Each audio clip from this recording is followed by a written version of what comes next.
अगर आप कागज तलाशेंगे तो हो सके आपको मिल जाए कहाँ कहाँ खर्च हुआ। जमीन पे तलाशेंगे तो जमीन घट जाएगा। वही बरौनी रिफाइनरी है, अपने मजदूरों का शोषण को लेकर अपनी पहचान बना रही है। ये वही बरौनी रिफाइनरी है जो कालांतर में अगर बात किया जाए तो आसपास के निवासियों को रोजगार देने के लिए अपनी पहचान रखती थी। और हम भी लगातार सवाल उठा रहे हैं कि बरौनी रिफाइनरी जिसका आज CSR यानी सामाजिक उत्तरदायित्व का जो अनुदान है, उसका कॉर्पोरेट सोशल रिस्पॉन्सिबिलिटी का जो कैप है वो 38 करोड़ का है, और मुझे समझ नहीं आता कि साल का 38 करोड़ कहाँ खर्च किया जा रहा है। हम चाहते हैं कि प्रबंधन भी श्रम कानून के प्रावधानों के तहत जो हमारा हक है वो हमको दे। जहाँ कर्मचारियों को अटेंडेंस के नाम पर प्रताड़ित किया जाता है। आप कैंटीन की सुविधा अंदर दे नहीं पा रहे हैं, हमें जो बाकी जो सुविधाएं हमारे सर्विस की सुविधाएं हैं अंदर दे नहीं पा रहे हैं, तो मजदूर तो कहीं निकल के बाहर अपने घर पे नहीं आ रहे हैं। उसी कैंपस के अंदर जो 2 नंबर और 1 नंबर के बीच में जो कैंटीन है, उस कैंटीन का उपभोग करने के लिए अगर मजदूर कर्मचारी बाहर आ रहे हैं तो ऐसे नाम पे मजदूरों को प्रताड़ित किया जा रहा है। बेगूसराय को बिहार की औद्योगिक राजधानी का दर्जा दिलाने वाला बरौनी रिफाइनरी लगातार विवादों के घेरे में है। पिछले कुछ समय से अगर आप देखिए तो यूनियन मजदूरों की हड़ताल आए दिन हो रही है। रिफाइनरी के टाउनशिप हॉस्पिटल में मजदूरों की हड़ताल यानी कि कार्यकर्ताओं की हड़ताल वो भी जग जाहिर है। आए दिन रिफाइनरी के प्लांट्स में जो मजदूर काम कर रहे हैं उनकी हड़ताल ये भी जग जाहिर है। और आज फिर इसी बरौनी रिफाइनरी के टाउनशिप कैंपस में यानी कि आवासीय परिसर में संविधान निर्माता डॉक्टर भीमराव अंबेडकर की मूर्ति के नीचे तमाम बरौनी तेल शोधक मजदूर यूनियन के सारे कार्यकर्ता, तमाम मजदूर यहाँ बैठे हुए हैं। फिर से भूख हड़ताल। भाई ऐसी कौन सी वजह आ गई है कि ये लगातार हड़तालों का दौर बरौनी रिफाइनरी में शुरू हो गया है। मैं कुणाल भारद्वाज और आप देख रहे हैं खबर बिहार। सर्वप्रथम आप सभी को मेरा नमस्कार।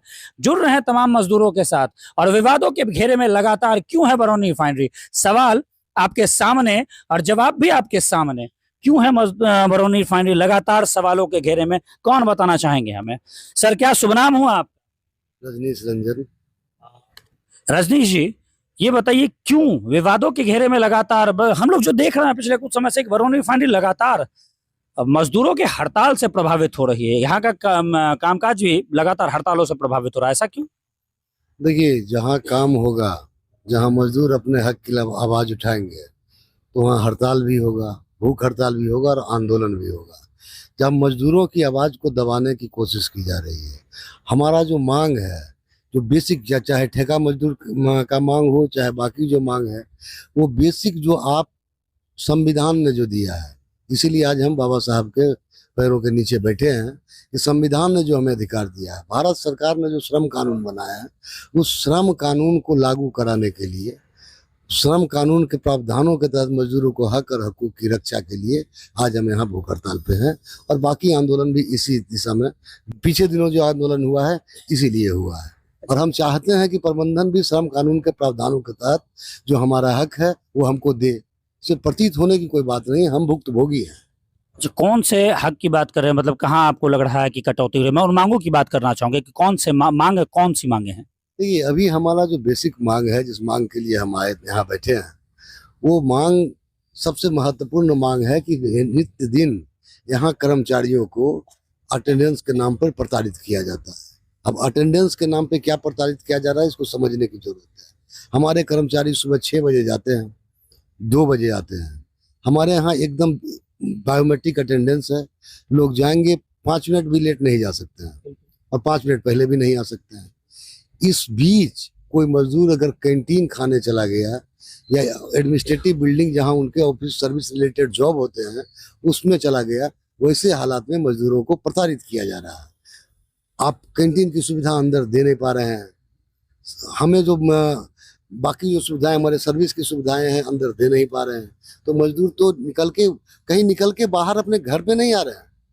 उसी कैंपस के अंदर जो 2 नंबर और 1 नंबर के बीच में जो कैंटीन है, उस कैंटीन का उपभोग करने के लिए अगर मजदूर कर्मचारी बाहर आ रहे हैं तो ऐसे नाम पे मजदूरों को प्रताड़ित किया जा रहा है।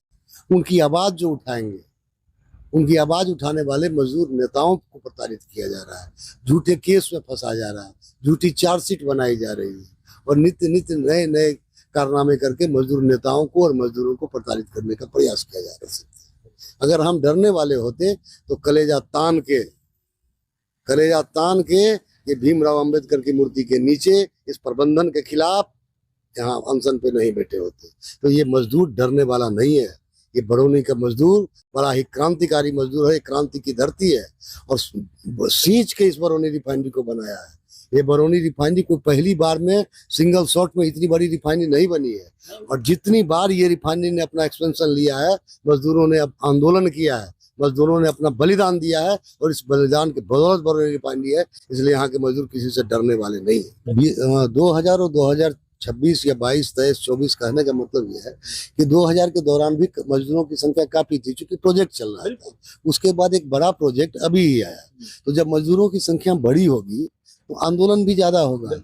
और जहाँ आजकल ठेकेदार मजदूर का शोषण करके ही पैसा कमाने का चाह रहे हैं, कि चूंकि अभी पिछले 2-3 वर्षों से यहाँ 30,000 40,000 ठेका मजदूर काम कर रहे हैं। इससे पहले 2-3 हजार काम कर रहे हैं, 5,000 लोग काम कर रहे थे।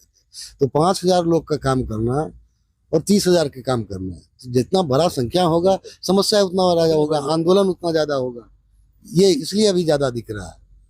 तो आप अपनी मांगों को लेकर क्या कहना चाह रहे हैं? आखिर में कुछ तो आपका संदेश होगा। देखिए, हमारा सिंपल सा संदेश है कि हमारा 11 सूत्री मांग है। जब आप उसको पढ़ेंगे तो एक एग्रीमेंट 99 का है, उस एग्रीमेंट का इम्प्लीमेंटेशन हो, उसकी मॉडलिटीज तय हो। BR9 जो भी प्रोजेक्ट, जिस प्रोजेक्ट की हम बात कर रहे हैं, तो ये प्रोजेक्ट जब हो तो ये चलेगा एम्प्लॉय से, कर्मचारी से, मजदूर से।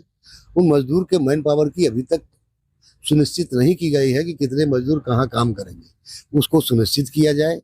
उसके बाद हमारी मांग, बेसिक मांग है, लगातार 2-3 वर्षों से इधर देखा जा रहा है कि हमारा नियमित कर्मचारियों की सुविधाओं का छटनी किया जा रहा है, सुविधाओं को घटाया जा रहा है। तो हम अपने सुविधाओं के हक के लिए लड़ रहे हैं।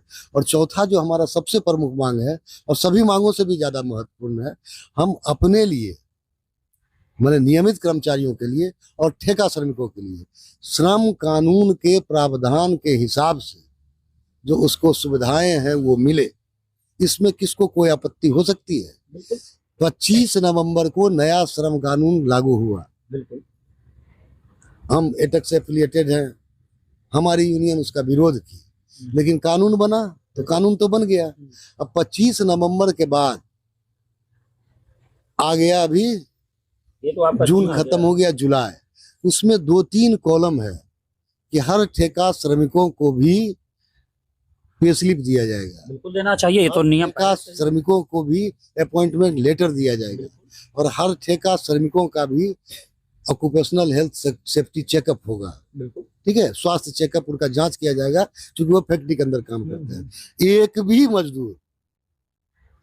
भी मजदूर को अगर अपॉइंटमेंट लेटर दिया गया हो, हम ठेका श्रमिक की बात कर रहे हैं, सैलरी स्लिप दिया गया हो या किसी मजदूर का स्वास्थ्य जांच किया गया हो, तो हम अपना आंदोलन आज वापस लेने के लिए तैयार हैं।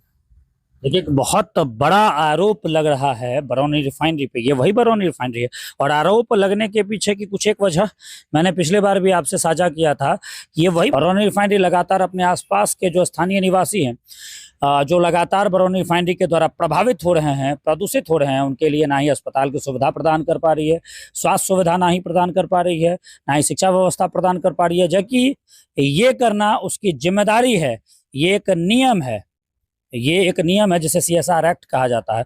तो वहां भी फेल। और जो मजदूर कार्य कर रहे हैं, जिस प्रकार ये डंके की चोट पे हमें बता पा रहे हैं, जो मजदूर कार्य कर रहे हैं, उन मजदूरों का भी शोषण करते हुए उनको जो सुविधाएं मिलनी चाहिए उस मामले में भी फेल। यानी बरौनी रिफाइनरी पे कहीं ना कहीं बरौनी रिफाइनरी का मैनेजमेंट प्रभावी हो रहा है, जैसा इन सबों की बातों से प्रतीत हो रहा है। पीछे जो कालांतर में जो मामले निकल कर आ रहे हैं, लगातार विवाद उत्पन्न हो रहे हैं बरौनी रिफाइनरी के साथ, ये तमाम मामले बता रहे हैं कि अफसरशाही का माहौल प्रबल होता जा रहा है। क्या कहना चाहें? सब कुछ तो आप कह दिए, बिल्कुल, कहने के लिए कुछ बचा नहीं। CSR, एक लाइन और हम आपको जोड़ते हैं, CR, कॉर्पोरेट एनवायरनमेंट रिस्पॉन्सिबिलिटी। पर्यावरण में भी कुछ नहीं। कोई नया प्रोजेक्ट जब आएगा तो उस प्रोजेक्ट के कारण जो पर्यावरण को नुकसान होगा, उसकी भरपाई के लिए प्रोजेक्ट के कॉस्ट का कुछ परसेंटेज दिया जाता है CR के द्वारा, और ये फंड चूंकि 2200-2500 करोड़ का प्रोजेक्ट है, तो ये फंड बहुत 22,000 करोड़ का प्रोजेक्ट है, तो ये फंड भी बहुत बड़ा है। सर 2% एक से 2% नहीं, हम कुछ परसेंट है, एग्जैक्ट हमको याद नहीं है। तो आप बताइए कि अगर आधा % ही हो, बिल्कुल 22,000 तो करोड़। उस अमाउंट को आप जोड़िए, और ये बेगूसराय की धरती पे वो पैसा कहीं दिख रहा हो, हमको बोलने की जरूरत नहीं है। बेगूसराय की धरती पर अगर सीआर का फंड कहीं दिख रहा हो, बेगूसराय के विकास में उसकी भागीदारी दिख रही हो, इसके पर्यावरण के सुधार के लिए कोई भागीदारी दिख रही हो, तो आप हमें बताएं। इसके नाम पे 2 एम्बुलेंस एएनएम और जीएनएम को घुमाया जा रहा है, मेडिसिन नहीं, ये नहीं, और तमाम असुविधा। और फिर मैं दोहरा रहा हूं एक बड़ी बात, अनियमितता।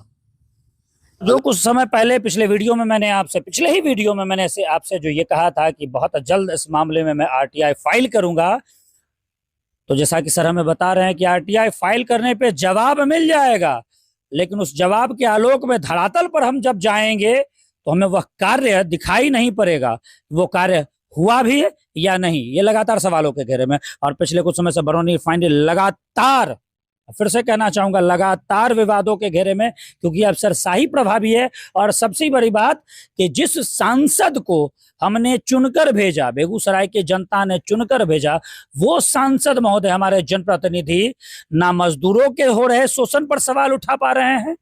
जो आम जनता प्रभावित हो रही है बरौनी रिफाइनरी से, उसके द्वारा जो जहरीली गैसें निकल रही है, उसके जद में आकर जो प्रभावित हो रही है, उस मामले में सवाल नहीं उठा पा रहे, और सुविधा तो मिल नहीं रही है। सीएसआर पे आपने सीआर समझाया, मैं सीएसआर समझा रहा हूं कि 2% 38 करोड़ रुपया सालाना रिफाइनरी का सीएसआर कैप है।